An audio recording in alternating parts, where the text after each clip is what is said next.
Hello दोस्तों, कैसे हैं आप लोग। आज हम लोग एक नए टॉपिक के साथ आए हैं, जैन धर्म। अभी तक रेलवे या किसी भी एग्जाम में जैन धर्म से रिलेटेड जो भी क्वेश्चन पूछा गया है उसका मैंने एक शॉर्ट नोट करके 5-6 मिनट के वीडियो आप लोग के लिए अपलोड कर दिए हैं। और जो भी रेलवे की तैयारी कर रहे हैं वो इस टाइप के टॉपिक रोज़ बरोज़ हम डालते रहेंगे, आप देखते रहे, आपको बहुत मदद मिलेगी। तो आज अभी सभी वीडियो देख लीजिए, बहुत ही इंपॉर्टेंट वीडियो आप सभी के लिए। जैन धर्म एक ही वीडियो में खत्म है, अब कल नेक्स्ट वीडियो के साथ आते हैं। जय हिंद, जय भारत। आज हम लोग बात करते हैं जैन धर्म के बारे में। जैन धर्म से रिलेटेड जो भी क्वेश्चन पूछा गया है अभी तक रेलवे किसी भी एग्जाम में, उस पर हम लोग आज चर्चा करेंगे। रेलवे के जो भी एग्जाम हुए हैं उससे जैन धर्म जो भी क्वेश्चन आए सभी। लेकिन सबसे बड़ी बात क्या है, उतना नहीं पढ़ना है, उतना ही पढ़ना जितना से हम लोग का काम हो जाए।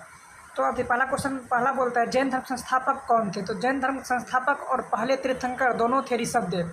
ऋषभदेव जो थे वो जैन धर्म के संस्थापक भी थे, जो उसकी स्थापना किए थे, और साथ ही साथ प्रथम तीर्थंकर भी थे।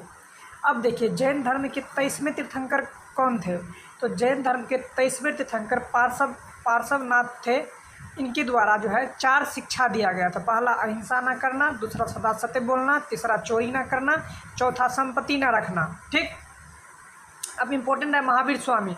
तो महावीर स्वामी कौन से नंबर के थे। तो 24वें नंबर के थे। 23वें थे पार्श्वनाथ, पहले थे ऋषभदेव, और 24वें आपके हैं महावीर स्वामी। महावीर स्वामी 24वें स्थान के थे। अब देखिए महावीर स्वामी के बारे में हम लोग जानते हैं, उनके जीवनी के बारे में। तो पहले आता है जो जन्म कहाँ हुआ था। तो महावीर स्वामी का जन्म जो हुआ था वो हुआ था आपका कुंडल ग्राम वैशाली में। कुंडल ग्राम वैशाली में महावीर स्वामी का जन्म हुआ था। कि कब हुआ था, 540 ईसा पूर्व में। ठीक। बचपन का नाम क्या था, वर्धमान। वर्धमान महावीर के नाम से जाने जाते थे। पिता का नाम क्या था, तो सिद्धार्थ। जो किस कुल के थे ये भी पूछ लेते हैं, जो महावीर स्वामी किस कुल के थे, बहुत बड़ा क्वेश्चन आया है। तो ज्ञात्रिक कुल के थे। माता थी त्रिशला, पत्नी का नाम था यशोदा, पुत्री थी अनुज्ञा प्रियदर्शनी। ठीक है। अब आते हैं ज्ञान की प्राप्ति। तो ज्ञान की प्राप्ति जो है इनको हुई थी, सो कहाँ हुई थी।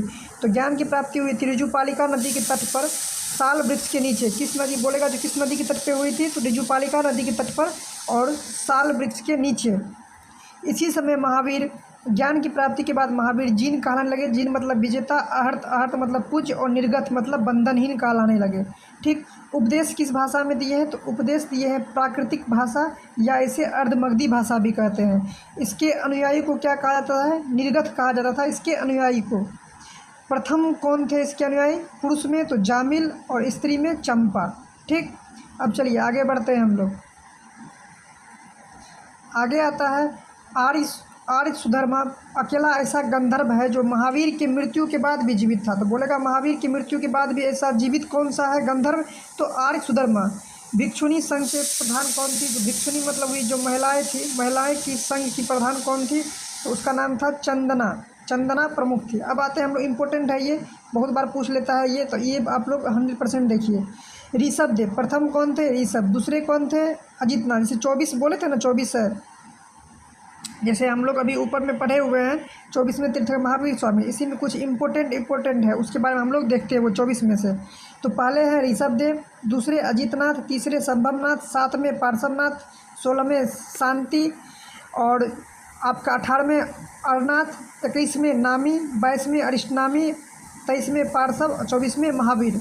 देखिए ऋषभदेव का जो प्रतीक क्या है, सांड है।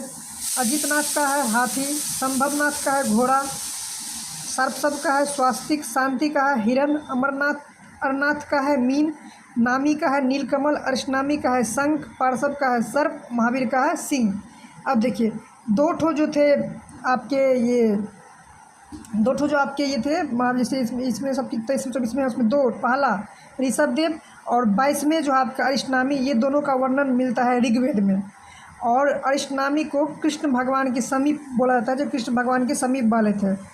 अब चलिए हम लोग आते हैं नेक्स्ट पे। जैन धर्म जो है वो 2 पार्ट में बट गए थे। ठीक है।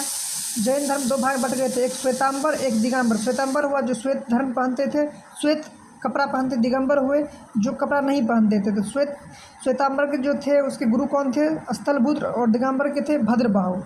अब चलिए नेक्स्ट आते हैं जैन संगीति। तो 2 जैन संगीति हुई, पहली और दूसरी। पहली हुई 300 ईसा पूर्व में, दूसरी हुई 500 ईसा पूर्व, नहीं सिर्फ ईसा। पहला हुआ था पाटलिपुत्रा में, दूसरा हुआ था वल्लभी। वल्लभी जो गुजरात में है, पाटलिपुत्रा जो अपने बिहार में है। पहले के अध्यक्ष थे स्थलभद्र और दूसरे के थे क्षमा श्रवण। पहले के थे कौन, स्थलभद्र, और दूसरे कौन थे, क्षमा श्रवण। अब आते हैं हम लोग नेक्स्ट, जैन धर्म के त्रिरत्न। जैन धर्म के त्रिरत्न क्या सब है? सम्यक दर्शन, सम्यक ज्ञान, सम्यक आचरण। उसके बाद जैन धर्म में ईश्वर की मानता नहीं थी। इंपॉर्टेंट है, जैन धर्म में किसकी मानता नहीं है? ईश्वर की मानता नहीं है, लेकिन आत्मा की मानता थी। इंपॉर्टेंट है, याद रखिएगा, जैन धर्म में ईश्वर की मानता नहीं थी लेकिन आत्मा की मानता थी। महावीर पुनर्जन्म और कर्मवाद में विश्वास करते थे। महावीर स्वामी किस में विश्वास करते थे? पुनर्जन्म में भी और कर्मवाद में भी, लेकिन ईश्वर को नहीं मानते थे। जैन धर्म के सप्तभांगी ज्ञान के अन्य नाम श्यामवाद एवं अनेकतावाद है। श्यामवाद, अनेकतावाद किसका है? जैन धर्म से ही संबंधित है। अब आइए, अब थोड़ा सा बचा हुआ है और तो जैन धर्म खत्म हो जाएगा। जैन धर्म के आध्यात्मिक विचार किस में है? तो सांख्य दर्शन में है। जैन धर्म का आध्यात्मिक विचार किस में है? सांख्य दर्शन में है। जैन धर्म को मानने वाले कुछ राजा इंपॉर्टेंट है, उसको देख लेते हैं। पहला है क्या? उदयन। दूसरा चंद्रगुप्त मौर्य, और तीसरा चंदेल शासक। चंद्रगुप्त मौर्य ज़्यादा इंपॉर्टेंट हो जाता है क्योंकि इसने संलेखना विधि, जो जैन धर्म में आती है, संलेखना विधि से अपना मतलब शरीर को त्याग कर दिए थे। कर्नाटक में जो है एक गोमेतेश्वर की मूर्ति है बहुत बड़ा, उसको किसने बनाया था? तो गंग वंश के मंत्री चामुंड ने बनाया था। खजुराहो में जैन मंदिर का निर्माण चंदेल शासक ने किया था। ऐसे कोई डायरेक्ट क्वेश्चन पूछता है, जो खजुराहो में जैन मंदिरों का निर्माण किसने करवाया था? तो चंदेल शासकों ने कराया था। मथुरा कला का संबंध किससे है? तो जैन धर्म से है। मथुरा कला का संबंध जैन धर्म से है। जैन तीर्थंकर की जीवनी जो लिखा है, कौन लिखा है? भद्रबाहु। उसका नाम क्या है? कल्पसूत्र। बोलेगा कल्पसूत्र किससे रिलेटेड बुक है? तो जैन धर्म से, ना कि बौद्ध धर्म से, याद रखिएगा। किसने लिखा है? भद्रबाहु ने लिखा है। मृत्यु कब हुआ था? 468 ईसा पूर्व में। कहाँ? बिहार, पावापुरी, राजगीर में। उम्मीद करते हैं आपको वीडियो अच्छा लगा। इस तरह आपके सारे टॉपिक हम एक करके क्लियर करा देंगे, आपको एग्जाम में कोई दिक्कत नहीं होगा। उम्मीद करते हैं आपको वीडियो अच्छा लगा। अगर अच्छा लगा एक लाइक और चैनल सब्सक्राइब जरूर कर दें। जय हिंद, जय भारत।